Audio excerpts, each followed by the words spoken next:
Hello my YouTube family, मारा नवा blog में तमारू स्वागत है।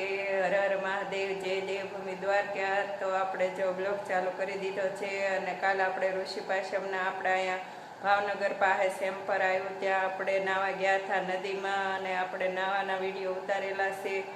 એટલે નદીના વિડીયો ઉતારેલા છે તે પણ આપણે તમને બતાવવાના છે અને આપણે ત્યારે રાતે બ્લોગ ચાલુ કર્યો છે અને આપણે જવાના છે ગણપતિ દાદાના દર્શન કરવા। તો આપણે હવે ગણપતિ દાદાના દર્શન કરવા જઈશું। ભાવનગરે ઠાઠર જગ્યાએ બેઠા છે તો આપણે અલગ અલગ જગ્યાએ દર્શન કરાવશું। આપણે જો ભાવનગરના રાજાના દર્શન થઈ ગયા છે અને તમને પણ કરાવ્યા અને પારુબેન ને ગુરુભાઈને આપણે મળ્યા હતા। આપણે મળવાનું એમનું સપનું હતું તે પૂરું થઈ ગયું અને આપણને એમને મળવાનું હતું તે મળી લીધું અને હવે આપણે આજ બીજા ગણપતિ દાદાએ દર્શન કરવા જઈશું અને તમને પણ દર્શન કરાવશું। તો મારા બ્લોગમાં બના રહેજો।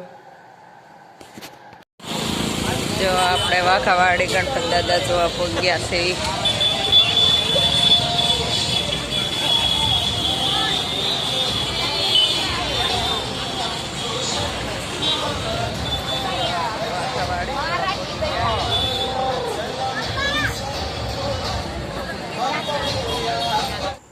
વાઘાવાડી જો આપણે દર્શન કરવા પહોંચી ગયા છે।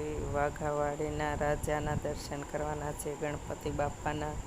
તો જો ગણપતિ બાપાના તમે પણ દર્શન કરી લેજો। જો આપણે વાઘાવાડી ગણપતિ દાદાના દર્શન કરવા પહોંચી ગયા છે।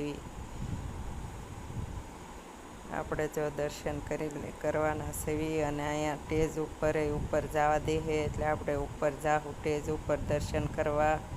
तो जो बहनों बधी ऊपर टेज ऊपर से આપણે ટેજ ઉપર જવાના છે।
जो वाघावाड़ी रोड पे गणपति रोशनी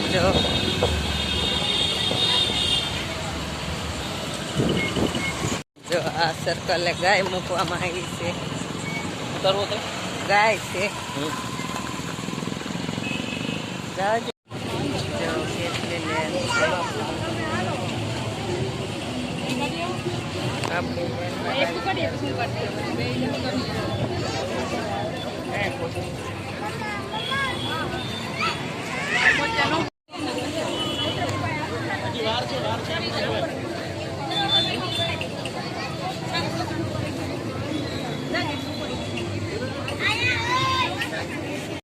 એવા થાય છે કે લોકો તાત્કાલિક અહીંથી જવા તૈયાર નથી થતા। લોકોને એવો અનુભવ થાય છે કે આ હવામાં ગણપતિ ભગવાન કોઈ પણ પ્રકારના આધાર વિના કેમ ઉડે છે।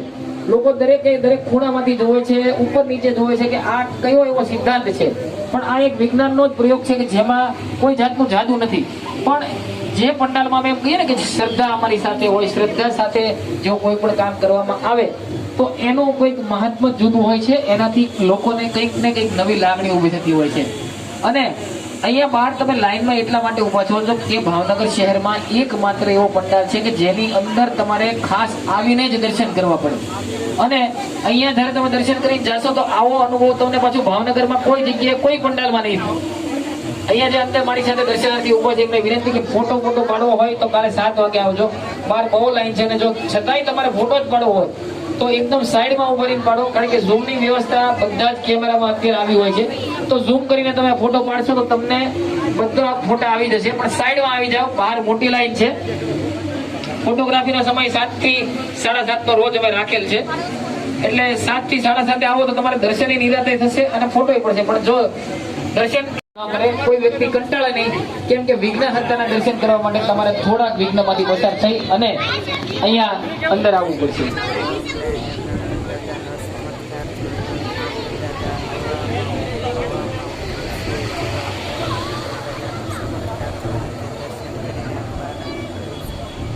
જે લોકો અહીંયા પંડાલમાં ઊભા છે એ લોકો સાઈડમાં ઊભા રહી જાય અને એમને અમે વિનંતી કરીએ છીએ કે સાઈડમાંથી બીજા લોકોને ચાલવાની જગ્યા આપે અને એ લોકો ખાસ બીજા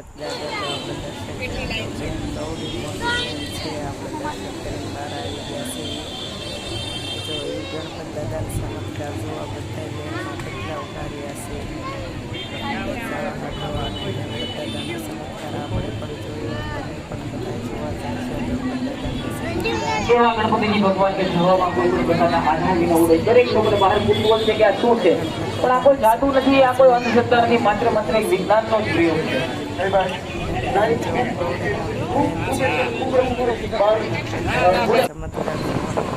જો આપણે 2 ગણપત દાદાના દર્શન કરીને નીચે આવી ગયા અને વગ્ગા ચડ્યું. આ તો કઈ બાજુ? આ બાજુ. હવે આપણે દીવડી ચોકમાં આવી ગયા છે ગણપતિ બાપ્પા જોવા. તો આ દીવડી ચોકના ગણપતિ બાપ્પા છે, તમે પણ દર્શન કરી લો ગણપતિ બાપ્પાના. તો આ દીવડી ચોકના ગણપતિ બાપ્પા, તો જો આપણે દર્શન કરી.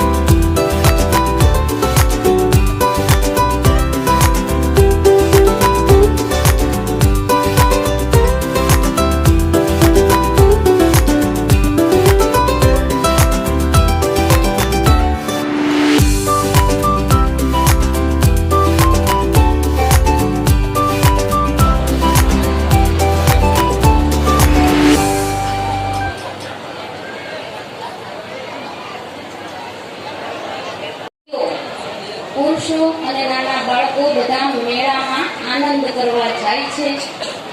અને આ જ મેળામાં ખાસ બહેનો ખૂબ સરસ મજાના શણગાર સજી અને મેળામાં જાય છે. અને આ મેળાની અંદર એક ઢોલી એટલો સરસ ઢોલ વગાડે છે, એટલો સરસ ઢોલ વગાડે છે કે કચ્છની બ્રજવાણી ગામની બધી આયરાણીઓ ઢોલીના તાલે ઝૂમવા લાગે છે.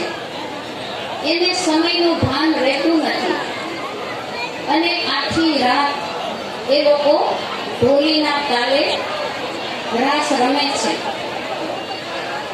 સવાર થતાં એ આયરાણીના બધા પુરુષોને ચિંતા થાય છે કે આ અમારા ઘરની બહેનો, દીકરીઓ અને સ્ત્રીઓ ક્યાં ગઈ? આખી રાત અમારી બહેનો દીકરીઓ ક્યાં રહી છે? ચાલો તપાસ કરવા જઈએ. તો વ્રજવાડી ગામના તમામ પુરુષો તપાસ કરવા મેળામાં જાય છે અને મેળામાં જુએ છે કે એક ઢોલીના તાલે આ તમામ વ્રજની આયરાણીઓ ગરબા કરે છે. સમયનું ભાન ન રહ્યું. છોકરાઓ રોતા થયા, દૂધ દોવાનો ટાઈમ થયો, શિરામણનો ટાઈમ થયો, એટલે પુરુષોનો મગજ ગરમ થયો અને આવી અને એક પુરુષે ઢોલીનું ડોકું ધડથી અલગ કરી દીધું. ઢોલી ત્યાં એક થાંભલીમાંથી આજે પણ ઢોલનો અવાજ સંભળાય છે. આ એક લોકવાયકા છે જે જ્યારે પણ કચ્છ બાજુ જવાનું થાય ત્યારે તમે આ વસ્તુની નોંધ લેજો. તો હવે તમારી સમક્ષ પ્રસ્તુત છે વ્રજવાણીનો એક ગરબો.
સિંદૂરનો ફોટો છે જો દોરવામાં આવ્યો, અને આપણે પાનવાડી પગી ગયા છે જો સુખી પરિવાર વ્યસન લેશન વગરનું હોય તે સુખી પરિવાર આ પાનવાડીના ગણપત દાદા. અને જો આ દુઃખી પરિવાર વ્યસન વાળા લેશન હોય એને જો દુઃખી પરિવાર છે અહીંયા. અને પાનવાડીના ગણપતિ દાદાના તમે પણ દર્શન કરી લેજો. અને આપણે દર્શન કરીને હવે ઘેરે જવાના તે ઘેરે આવી ગયા છે. અને આપણે 3-4 જગ્યાએ ગણપત દાદા જોયા હતા, અને આપણે રાસ ગરબા પણ જોયા હતા. અને આપણે જો ચમત્કાર આજ જોયો ગણપત દાદાનો હવામાં ઉઠતા હતા ગણપત દાદા, ત્યાં પણ આપણે દર્શન કરવા ગયા હતા. અને હવે આપણે આ વિડીયોને એન્ડ આપી. જો તમને આ વિડીયો ગમે તો લાઈક કરો, શેર કરો અને સબસ્ક્રાઈબ કરો. હર હર મહાદેવ. મળીએ નેક્સ્ટ બ્લોગમાં. જય દેવભૂમિ દ્વારકા.